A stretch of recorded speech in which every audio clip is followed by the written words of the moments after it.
What's up, everyone? Hope everyone has been enjoying Nick All-Stars Brawl. I know I have. I've played it for about 10 hours on the first day.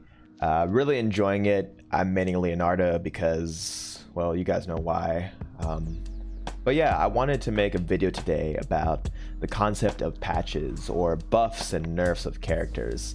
And I've seen a lot of people make content on things like tier lists and stuff of that nature, which, don't get me wrong, I'm gonna probably make my own tier list as well because I know you sickos love that shit. People just make tier lists day one and you guys just eat them up. You guys eat that shit up. But anyway, I wanted to make some content about patches and are they good for the longevity of the game, especially in a game like Nick All-Stars Brawl. So first and foremost, let's talk about the benefits of patches. Patches can really get rid of degenerate style gameplay, whether that's in the form of infinites, which I think have no business in a game that's like a Smash game, whether they get rid of things like stalling or just things that most of the community consider degenerate in nature. And I know that can be pretty subjective, but yeah. So those are some of the benefits of patching, and it can also really increase the general enjoyment of the casual player base, which I think is important. You know, people pay full price for this game and they're paying to have a good time, so that's something to consider.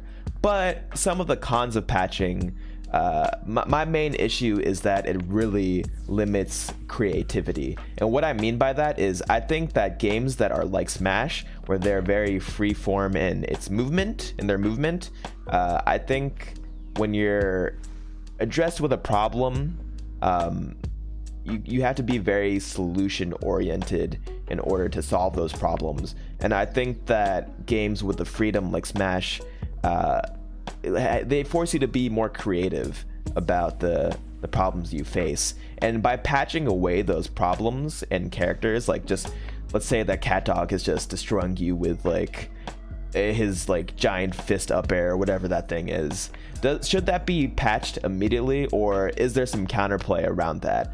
And I think it's important to give some time for the meta to breathe. I'm not saying that patches should never be used, but I do think that most of the time patches are implemented pretty poorly across the gaming realm. So I am pretty cautious when it comes to something like that. But yeah, the satisfaction of figuring something out in a Smash type game where you're faced with a problem and you come up with a creative solution, there's nothing better than that. I've done it many times in Melee. Matchups like Marth Puff, which were commonly thought to be unwinnable for a character like Marth for some reason, figuring that out, like, it's just the best feeling in the world. So I hope that there's room for that in Nick All-Stars Brawl. And you know, if the game gets patched immediately, say you're like an Aang main that gets destroyed by a CatDog, and CatDog gets patched, did you really earn your victory versus that CatDog, or did the developers do it for you? That's something to consider. While I say that patches could be detrimental towards the longevity of the game, I do think that it could be interesting if developers are in tune with the competitive scene, which it does seem Nick All-Stars developers are. They seem very familiar with Smash competitive scenes from the videos that I've watched. So if they're really in tune with that, I think that it could be beneficial to patch in like a few months or so. But generally, I'm more against it because I like to give the meta some time to breathe and develop. But yeah, let me know what you guys think.